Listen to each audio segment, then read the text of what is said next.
that they deem fit. But as a legislator, I hope lahat naman tayo, legislators naman dito, alam naman namin yung mga rules na we file, not just to file, but the intent is good, and I hope the intent for this is good.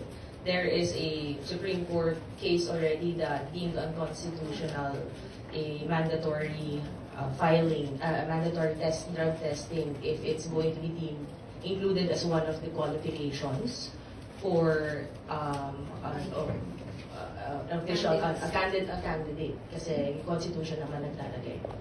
But sana po, no, madepensahan niya to, and maganda po yung intent niya, and to defend this, you have to be able to attend the committee hearing and not pass it on to someone else. So, if this is his bill, we respect it. It will go through the process.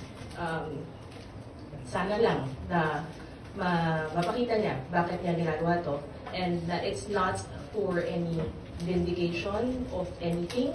It's not to single out someone because that will be unconstitutional. And sana this applies also sa local government units, because as our friends in media know, even in Davao City, meron mga 37, I think, that tested positive sa drug